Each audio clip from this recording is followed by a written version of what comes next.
أنت السميع القريب ضاق الوسيع الرهيب فانظر إلى المؤمنين يا أرحم الراحمين يا أرحم الراحمين يا أرحم الراحمين فرج على بجاه طه الرسول جد ربنا بالقبول وهب لنا كل سول رب استجيب لي أمين يا أرحم الراحمين يا أرحم الراحمين يا أرحم الراحمين فرج على المسلمين واغفر لكل ذنوب واستر لكل العيوب واكشف لكل الكروب واكف أذى المؤذين يا أرحم الراحمين يا أرحم الراحمين يا أرحم الراحمين فرج على ثم الصلاة والسلام على شفيع الأنام والآل نعم الكرام والصحب والتابعين يا أرحم الراحمين يا أرحم الراحمين يا أرحم الراحمين فرج على المسلمين. الفاتحة. أعوذ بالله من الشيطان الرجيم. بسم الله الرحمن الرحيم. الحمد لله رب العالمين الرحمن الرحيم مالك يوم الدين إياك نعبد وإياك نستعين اهدنا الصراط المستقيم صراط الذين أنعمت عليهم غير المغضوب عليهم ولا الضالين آمين. بسم الله الرحمن الرحيم. Assalamualaikum warahmatullahi wabarakatuh. Alhamdulillahi rabbil alamin wa bihi nasta'in ala umuri dunya waddin. Thumma assalatu wassalam ala sayyidina wa maulana Muhammadin wa ala alihi wa sahbihi wa man tabi'ahu ila yaumiddin. Subhanaka la ilma lana illa ma 'allamtana innaka antal alimul hakim. ولا حول ولا قوة إلا بالله العلي العظيم. اللهم اغننا بالعلم وزينا بالحلم وأكرمنا بالتقوى وجملنا بالعافية. اللهم إنا نسألك فهم النبيين وحفظ المرسلين وإلهام الملائكة المقربين يا قوي يا متين. رب اشرح لي صدري ويسر لي أمري واحلل عقدة من لساني yafqahu qawli wa saddid lisani wahdi qalbi bihaqqi sayyidina Muhammadin sallallahu alaihi wasallam. Allahumma inni tabarra'tu min hawli wa quwwati wa ilmi wa fahmi wal taja'tu ila hawlika wa quwwatika wa ilmika fa innaka antal qawiyyul matin. Amma ba'd. Alhamdulillah, pertama-tama kita panjatkan puji syukur kehadirat Allah Subhanahu wa taala atas anugerah taufik hidayah dan inayah kita bisa berkumpul bersama-sama di tempat di waktu antara maghrib dan isya yang ini waktu penuh berkah dan rahmat, dan kita isi waktu antara maghrib dan isya ini dengan duduk di majlis ilmu dan mengkaji ilmu agama. Selawat dan salam kita haturkan selalu kepada junjungan Nabi kita Nabi Muhammad sallallahu alaihi wasallam beserta keluarga, sahabat, dzurriyyah dan pengikut beliau ila yaumil qiyamah. Hadirin hadirat, bapak-bapak, ibu-ibu yang dimuliakan oleh Allah Subhanahu wa taala. Di kesempatan yang mulia ini kita akan mengkaji sebuah kitab yang dikarang oleh Sayyidina Al-Imam Al-Habib Abdullah bin Alawi Al-Haddad, yang beliau ini kada asing di telinga kita. Beliau ini hadirin hadirat yang biasa kita membaca Ratibul Haddad. Nah, jadi pengarang atau penyusun Ratibul Haddad ini disusun oleh Al-Habib Fadl Habib. Disusun oleh Al-Habib Abdullah bin Alawi Al-Haddad. Jadi asal muasal kenapa disusun Ratibul Haddad, yang mana di situ kandungan zikir-zikir, amaliyah-amaliyah yang semuanya itu zikir dan amaliyah bersumber daripada Nabi Muhammad SAW. Jadi hadirin hadirat, dulu ada kisah di sebuah kampung itu terjadi sebuah keanehan, kejanggalan. Di sebuah kampung, di sebuah desa yang tepatnya di Hadramaut sana, setiap harinya ada kejanggalan, keanehan, anak-anak kecil itu setiap hari hilang. Ibarat kata tuh diculik, tapi bukan penculik yang ibarat kata manusia, tapi orang-orang bangsa jin atau orang-orang buhan subalah. Jadi Al-Habib Ahmad bin Zain itu dapat keluhan dari orang desa, dari orang kampung sana. Wahai Habib, ini kami ibarat kata setiap harinya kami mendapatkan kabar kehilangan anak. Kami mohon doa dan kami mohon sebuah amalan yang dapat kami lakukan sehingga menghilangkan ini keanehan dan kejanggalan dan dapat mengembalikan anak-anak kami yang hilang.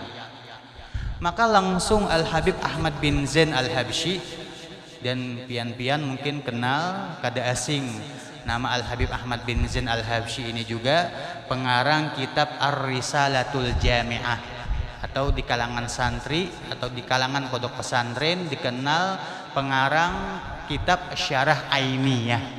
Nah, di situ dimuat cerita-cerita para aulia, para ulama. Jadi Al-Habib Ahmad bin Zain Al-Habsyi ini Pak Bu, ngarannya biisi paguruan, maka beliau langsung mendatangi guru beliau Al-Habib Abdullah bin Alawi Al-Haddad, yaitu berkonsultasi ngarannya, minta arahan, minta pendapat. Nah, inilah sejatinya orang-orang yang diisi guru itu sebenarnya apapun ada masalah kejadian, maka orang yang pertama yang kita tuju adalah paguruan. Minta konsultasi, minta pendapat, minta arahan. Nah, makanya di zaman sekarang ini kan, mohon maaf ini sedikit keluar dari tema pelajaran. Wah, ini dijelaskan oleh para ulama-ulama, artinya bahwasanya seseorang guru itu adalah seorang panutan dari muridnya, dan setiap murid itu harus punya hubungan erat dan mempunyai, artinya apa, hubungan yang itu hubungan lahir dan batin. Apapun permasalahan itu tujuan murid itu adalah kepada gurunya. Yang di zaman wah ini kan kita dihebohkan dengan ada diangkat permasalahan ke publik. Kenapa jar ada seorang wali kok bisa mi'raj itu 70 kali, sedangkan Nabi itu mi'raj sekali. Ini katanya harap pada Nabi, berarti ini wali. Nah, ini orang Pak Bu kada paham konteksnya, kisahnya, asal usulnya seperti apa. Dan harus kita ketahui, mi'rajnya wali itu beda dengan mi'rajnya Nabi Muhammad. Mi'rajnya Nabi Muhammad kita tahu, kita ngerti itu dengan roh dan jasad. Roh dan jasad, pertemuan langsung dengan Allah Subhanahu wa taala. Adapun mi'rajnya para wali itu cuma sekedar mimpi bertemu Allah Subhanahu wa taala. Kayak Imam Abu Hanifah disebutkan itu 99 kali bermimpi Allah, bahkan genap jadi 100. Imam Ahmad bin Hambal bermimpi Allah Ta'ala, kemudian bertakun dalam mimpi, ya Allah, minta sebuah amalan, yang itu amalan bila dikerjakan itu membuat seorang hamba itu sampai kepada Engkau ya Allah. Arti makna sampai ini, amalan ini bila digawi sangat cepat membuat Allah Ta'ala itu ridha dan cinta, melebihi daripada amalan-amalan yang lainnya.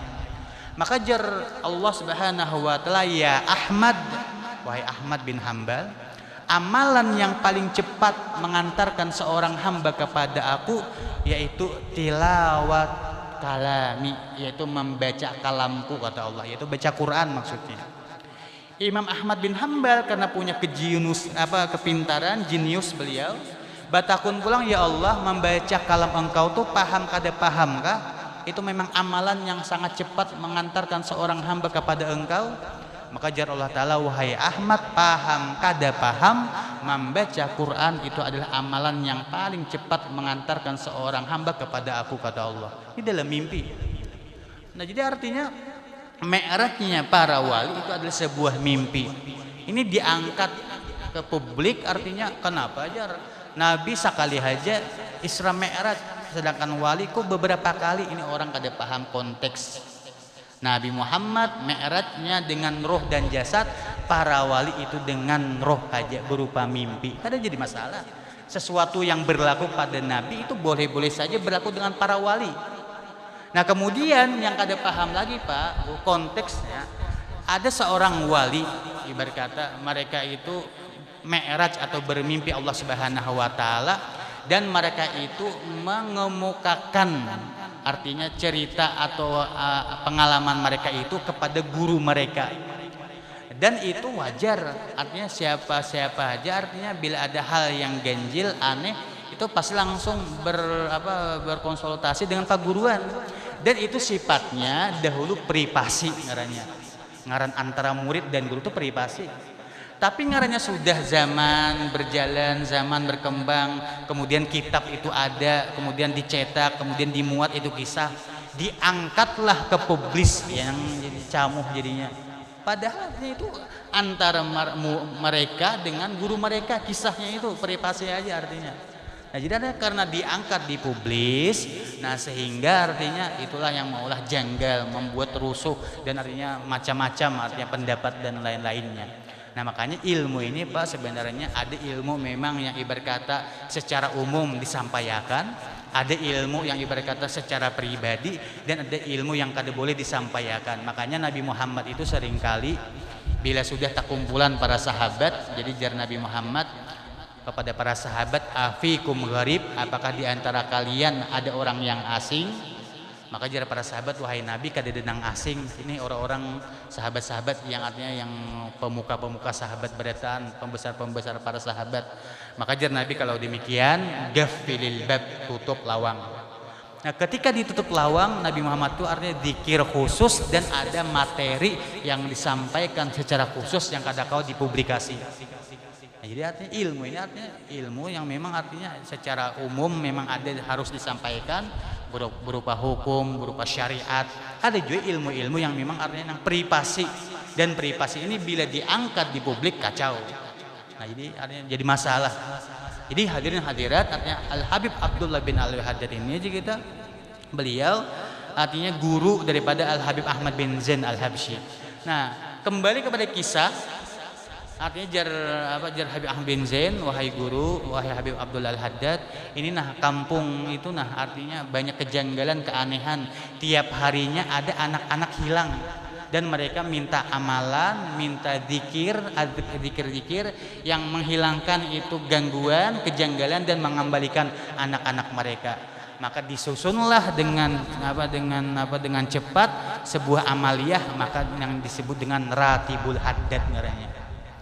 Diambil oleh Habib Ahmad bin Zain, diraih beliau dan dikasihkan, dan beliau sarankan untuk diamalkan di kampung itu. Nah, kada beberapa hari Pak Bu, sehari, 2 hari diamalkan, 3 hari, sepekan diamalkan, sudah mulai hilang keanehan, kejanggalan, dan anak-anak yang dulu itu hilang ternyata sudah kembali ke tempat masing-masing. Dan ternyata ini Ratibul Haddad sangat efektif, sangat mujarab untuk mengusir hal-hal yang gaib, hal-hal yang aneh berupa sihir dan gangguan daripada iblis dan syaitan. Jadi artinya makanya di antara ulama-ulama itu membaca Ratibul Haddad itu rutinitas, sudah ada yang dibaca itu misalnya tiap malam. Kapan waktunya? Imbah maghrib boleh atau imbah isya. Dan ternyata jar para ulama lagi, Ratibul Haddad ini sangat baik menangkal yang tadi berupa gangguan artinya atau kejahatan yang dikirim atau yang diperbuat oleh bangsa jin, bangsa iblis artinya, atau orang-orang yang jahat di kalangan manusia hendak berbuat keburukan itu akan dicegah oleh Allah Subhanahu wa taala. Jadi artinya alahan daripada kita basic bodyguard. Bodyguard kadang ada jalalainya, alpanya yang banyak ada perhatian. Tapi kalau langsung daripada Allah penjagaan, siapa kira-kira yang kawa menghancurkan penjagaan atau benteng yang dibangun oleh Allah Subhanahu wa taala. Bahkan hadirin hadirat dari para ulama lagi, orang yang membaca Ratibul Haddad itu akan kembali keberkahannya itu 40 rumah ke sisi kanan, 40 rumah ke sisi kiri, 40 rumah ke depan, dan 40 rumah ke belakang. Kira-kira ini seertian lah, lebih kira-kira. Lebih. Nah ini artinya yang membaca Ratibul Haddad itu artinya dapat keberkahan 40 rumah dari jihad muka, belakang, kanan, dan kiri berataan. Apa gitu tukang bacanya? Apa gitu tukang bacanya? Lebih lagi artinya. Jadi artinya kita di sini membaca kitab Al Habib Abdullah Al Haddad ada berharap juga mendapatkan keberkahan daripada Allah Subhanahu wa taala dan ilmu yang bermanfaat. Karena kitab hadirin hadirat sangat banyak. Banyak kitab-kitab yang dikarang, yang disusun oleh para ulama baik zaman dulu atau zaman sekarang. Tapi kita hendak mencari yang pengarang ini adalah orang yang luar biasa. Orang yang mempunyai kedudukan, orang yang dicintai Allah dan Rasul sallallahu alaihi wasallam sehingga berdampak kebaikan, keberkahan di dalam diri kita, hati kita, dan keluarga kita. Nah, jadi hadirin hadirat, kita di sini akan membaca yang sebut kitab Nasaih Ad-Diniyah. Jadi Imam Al Habib Abdullah Al Haddad ini mempunyai banyak karangan kitab. Di antaranya apa? Di sini sebutkan kitab-kitab beliau itu ada yang disebut dengan Sabilul Iddikar bima yamuru bil insan wa yanqadi lahu minal a'mar. Ada lagi wa fusulul ilmiyah wal usul hikamiyah. Nah, macam-macam. Dan ada lagi kitab yang sekarang yang kita baca ini An-Nasaihud Diniyah wal Wasaya Al-Imaniyah. Dan dikatakan oleh para ulama ini kitab memuat apa yang ada di kitab Al-Ihya Ulumuddin yang dikarang oleh Imam Al-Ghazali. Pian tahu kitab Ihya Ulumuddin itu Pak, Bu, itu berapa jilid? Tapi Imam Al-Habib Abdul Al-Haddad memuat seolah-olah meringkas itu yang ada di Ihya, kandungannya dimuat di dalam kitab An-Nasaihud Diniyah sini. Makanya kitab Al-Ihya ini kitab yang luar biasa dari para ulama. Kalau bisa kita itu di dalam rumah itu ada kitab yang jangan sampai artinya bersimpanan artinya. Di rumah itu kalau kita ada beberapa kitab yang perlu kita simpan di dalam rumah. Yang pertama kitab hadis Bukhari. Itu kalau ada walaupun kalau bisa membaca. Kenapa keberkahan kitab itu Pak nyata? Keberkahan kitab itu Bu nyata. Nah, bahkan diantara mawarisakan sugih itu ternyata K7 manukar kitab. Makanya pian cek aja ulama-ulama tuh salamarian kitab aja. Kitab ibarat kayak perpustakaan. Nah, ibarat kata genal lamarnya itu kitab berataan. Dan ternyata diantara cara untuk mendatangkan rizki itu adalah K7 manukar kitab. K7 manukar kitab. Nah, jadi kitab yang bagus disimpan di rumah itu ternyata diantaranya itu kitab Hadithul Bukhari, hadis Imam Bukhari. Nomor 2 kitab yang paling sahih, yang paling benar setelah Al-Quran, hadis Al-Imam Bukhari. Nah. Yang kedua adalah kitab Al-Adhkar yang dikarang oleh Imamun Nawawi. Adhkar ini Pak Bu kitab yang dimuat oleh Imam Nawawi hadis-hadis yang di situ menjelaskan tentang dikir-dikir dari bangun guring sampai guring ulang keseharian, dikir yang berkaitan dengan ibadah personal atau dengan ibadah dikir yang berkaitan tentang ada di masyarakat atau di rumah atau di luar rumah. Al-Adhkar bahkan jar para ulama bi'iddar washtarir adhkar, jual rumah nukar kitab adhkar, saking pentingnya kitab adhkar itu. Kira-kira rumah tuh ibarat kata ada seapa lawan kitab adhkar dilarangkan 50.000, rumah ratusan juta. Jadi sampai di situ semboyan ulama, jual rumah nukar kitab adkar. Jadi bagus bersimpanan itu kitab. Kalau mau jar guru kada bisa membaca, tukar aja, ada keberkahan daripada itu kitabul adkar. Yang ketiga ada disebut dengan kitab Hilyatul Auliya. Di situ dimuat kisah-kisah para aulia, kisah-kisah para wali, kisah-kisah para wali. Nah, di antaranya lagi dari para ulama disebutkan yang paling bagus juga Ihya Ulumuddin, kitab yang dikarang oleh Imam Al-Ghazali. Kalau berkata ada yang hendak ditambah lagi silahkan, tapi ada poin-poin kitab-kitab yang bagus disimpan. Hadis Bukhari, kitab Al-Adhkar Imamun Nawawi. Kalau bian misalnya ke toko kitab takuni aja, sebutkan aja ini judul kitab tahu beradaan. Nah, jadi bahkan kitabul Bukhari itu wah ini ada sudah berterjemah hadisnya teks Arab diartikan dengan bahasa Indonesia. Kitab Adhkar demikian juga, kitab Ihya Ulumuddin itu juga. Nah, jadi artinya ini yang artinya yang membawa keberkahan dan kita percaya dengan namanya berkah itu. Kada kawa dilihat tapi dapat dirasa itu artinya berkah. Banyak sesuatu nang kada kawa dipaham dengan nalar dengan otak tapi memang ada nyata rasanya itu berkah itu.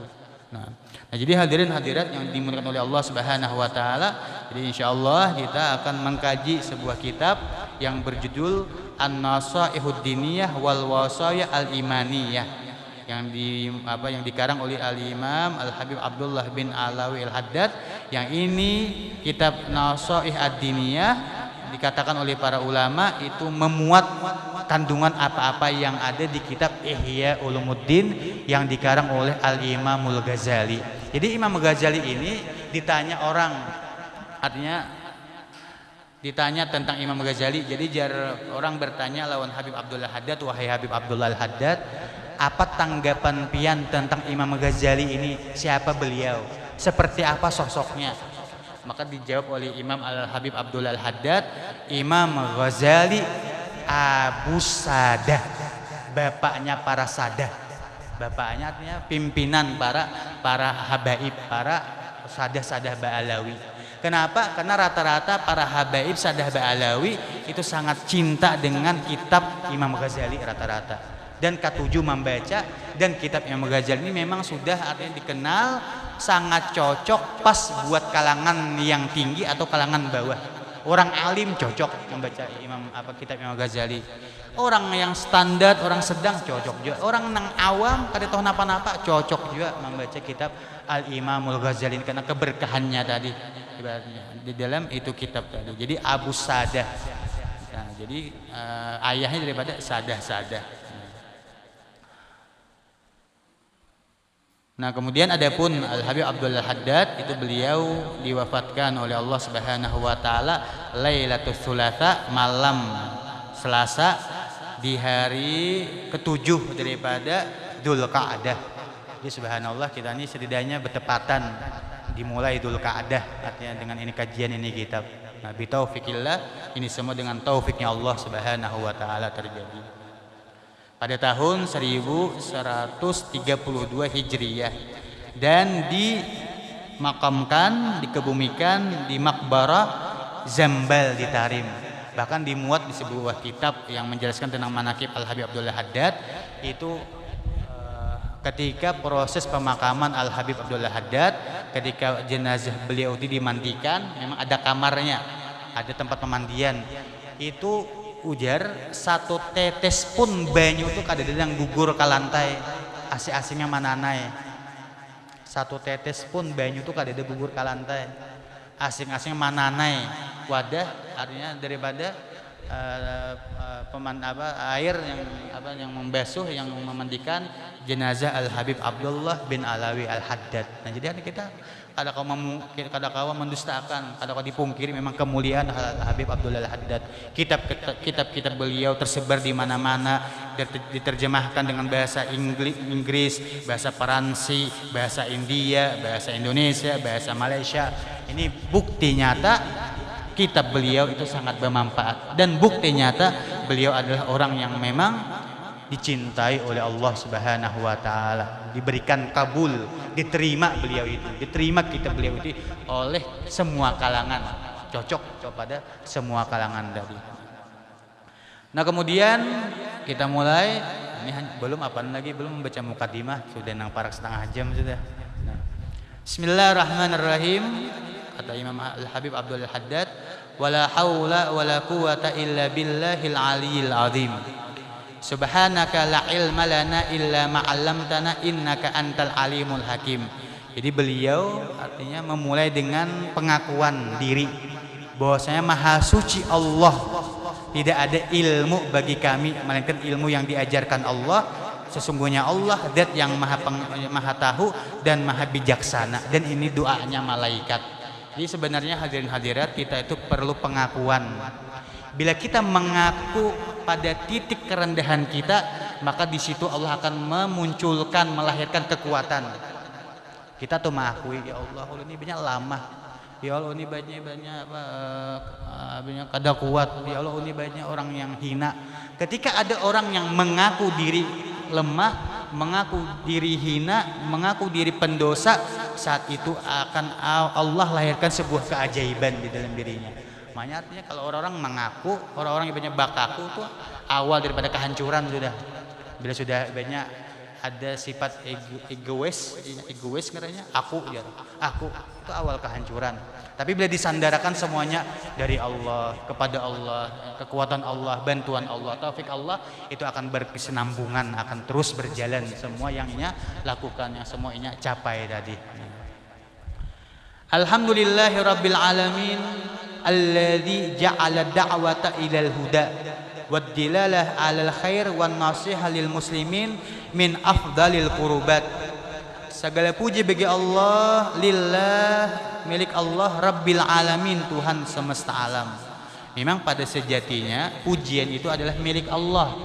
Walaupun ada orang memuji umapian ini sugihnya, umapian ini baiknya, umapian ini dermawannya, maka orang yang dipuji harus mengembalikan dengan pujian alhamdulillah. Segala puji lillah, milik Allah Subhanahu wa taala. Nah, jadi artinya alhamdulillahirabbil alamin, segala puji lillah, milik Allah Rabbil alamin, Tuhan semesta alam. Alladzi ja'ala da'wata ilal huda, yang dia Allah menjadikan dakwah ini ilal huda, kepada petunjuk.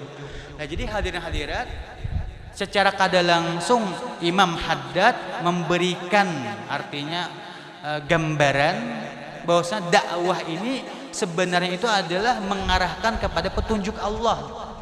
Jadi dakwah ini sebenarnya maknanya itu sangat luas, bukan terkhusus kepada ulama saja atau orang yang punya skill ilmu atau punya keilmuan. Kada. Dakwah ini maknanya umum.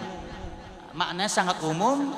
Siapapun yang bisa mendekatkan orang kepada petunjuk Allah, ini sedang berdakwah ngarannya. Nah, ibarat kata yang wah ini ada bagian sound system ngarannya. Dakwah ngarannya. Orang-orang yang menajak umbul-umbul, nang maurak tikar, nang membersih tempat, ini dakwah sebenarnya. Nah, jadi artinya dakwah ini maknanya sangat umum, sangat luas, bukan ada terbatas orang yang pemateri aja, pembicara aja, atau yang orang yang naik ibaratnya mimbar aja, lain. Dakwah ini maknanya sangat luas, sangat umum, dan ibaratnya bermacam-macam variannya. Siapapun yang mampu, yang dapat mendekatkan orang yang jauh sehingga jadi dekat dengan Allah, itu berdakwah ngarannya. Ibaratnya walaupun kada dengan bapandir, kada dengan badalil Quran atau hadis misalnya. Nah, makanya dulu itu Pak Bu ada namanya Al-Habib Ahmad bin Masyhur Al-Haddad.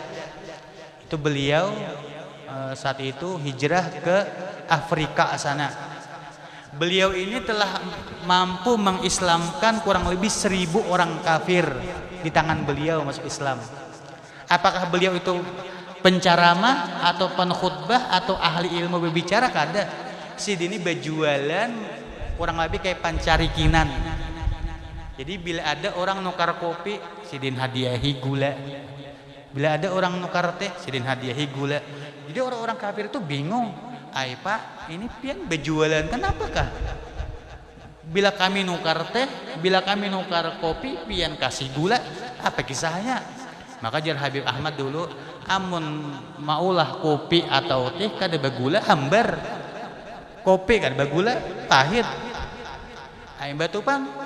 Dan inilah agama aku, jar Habib Ahmad, yang mengajarkan aku seperti ini. Jadi kayak itu pang terus ada nukar ibarat kata karupuk dijulungi sidin minyak. Maulah karupuk amun kada berminyak manyanga. Emang itu aja yang beliau lakukan.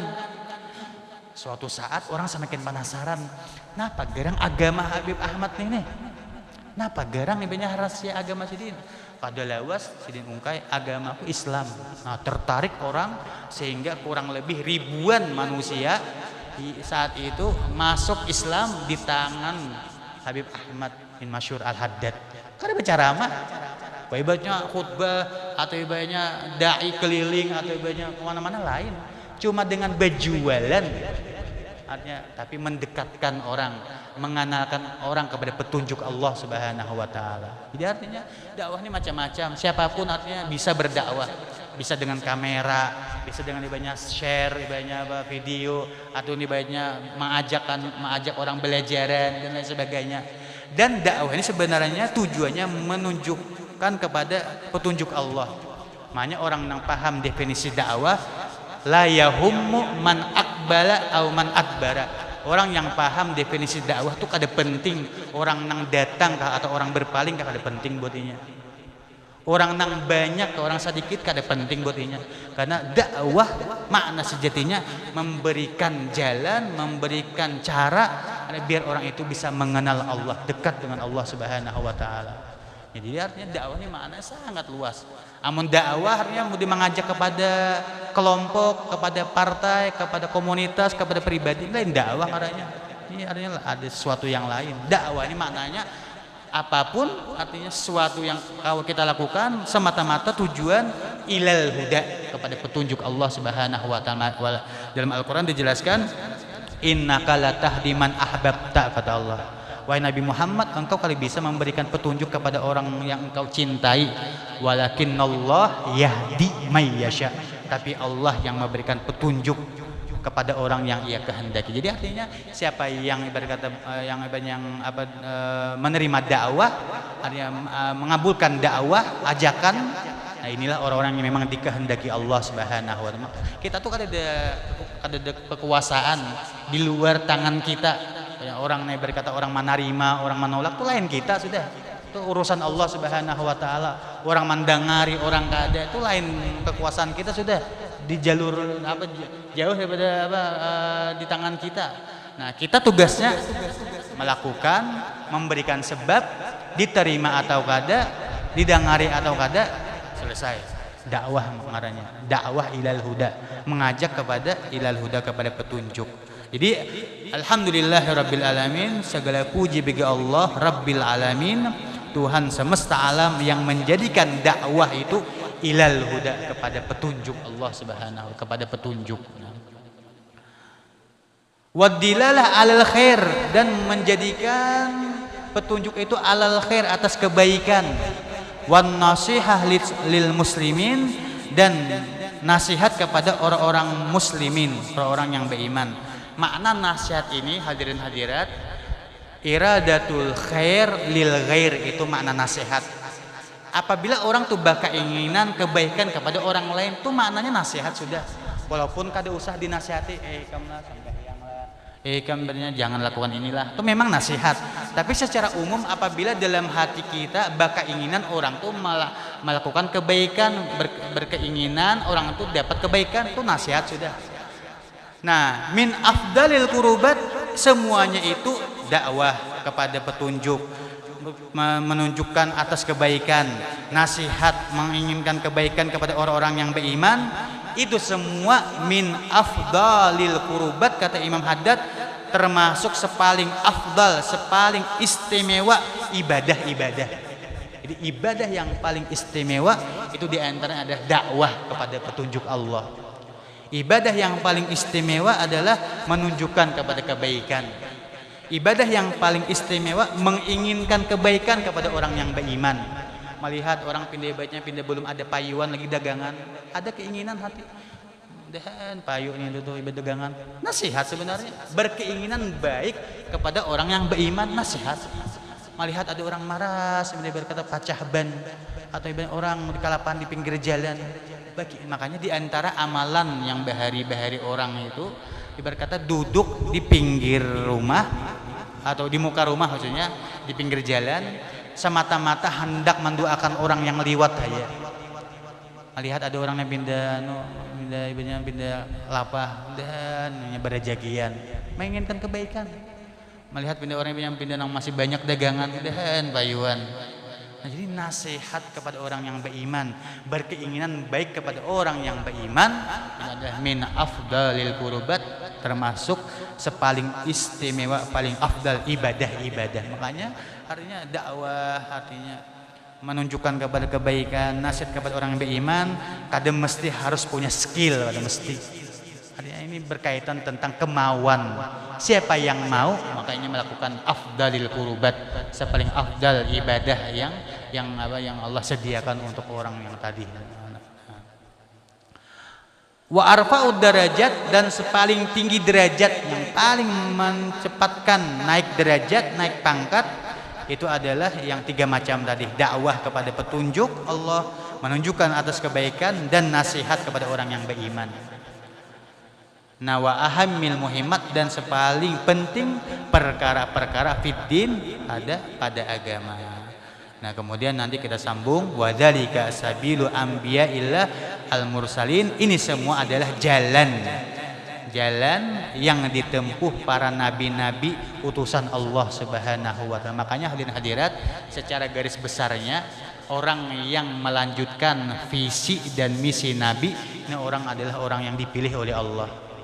Melanjutkannya itu kayak apa garang? Visi misi nabi itu keinginan barataan umat ini bahagia, sanang, berajakian, visi dan misi Nabi Muhammad. Makanya kan kita paham, kita tahu ada doa yang bila dibaca itu ditulis sebagai wali Allah. Allahumma gfir li ummati Muhammad, Allahumma arham ummata Muhammad, Allahumma jbur ummata Muhammad, Allahumma farrij an ummati Muhammad. Ini semua doa berkeinginan baik kepada umat Nabi Muhammad, barataan ya Allah ampuni umat Nabi Muhammad, ya Allah sayangi umat Nabi Muhammad, ya Allah bahagiakan umat Nabi Muhammad, ya Allah lapangkan umat Nabi Muhammad. Ini semua visi dan misi Nabi Muhammad. Siapa-siapa yang hendak baik barataan, hendak berkeinginan sanang barataan, melihat orang ini hendak sanang, mudahan sanangnya, mudahan baik, mudahan dapat ampunan, secara kada langsung telah melanjutkan visi dan misi Nabi Muhammad sallallahu alaihi wa ala alihi wasallam. Belum lagi karena ditambah ada sebab musabab, ada ibaratnya hal yang digawinya, dikerjakannya lain lagi itu. Nah, jadi kayaknya kita sambung wa dzalika sabilu anbiya'il mursalin, itu semua adalah jalan yang ditempuh para nabi Allah yang diutus. Nah, ini mun sajam kan bisa kada habis pembahasan ini, waktunya naham lagi. Nah, jadi artinya yang penting ada ya. Sedikit di kita tapi ada dan berkah itu lebih baik artinya. Dan semoga kita diberikan keistiqomahan, artinya bisa mengkaji ilmu, menuntut ilmu, dan bisa menjalankan apa yang diperintah Nabi Muhammad dan bisa menyenangkan hati Nabi Muhammad SAW. Amin amin ya rabbal alamin. Semoga Allah Subhanahu wa taala memberikan kita ilmu yang bermanfaat, ilmu yang kita amalkan, dan ilmu yang membawa kepada kebahagiaan dan keselamatan dunia dan akhirat. Amin amin ya rabbal alamin. Ala hadin niyah niatan salihah jami'ah syamilah li kulli khairid dunya wal akhirah wa ila hadratin nabi sayyidina Muhammad sallallahu alaihi wasallam. Al-Fatihah. Bismillahirrahmanirrahim. Alhamdulillahirabbil alamin arrahmanir rahim maliki yaumiddin. Iyyaka na'budu wa iyyaka nasta'in ihdinas siratal mustaqim siratal ladzina an'amta 'alaihim ghairil maghdubi 'alaihim waladdallin. Qala habib doa habib. Bismillah. Amin amin. Amin amin.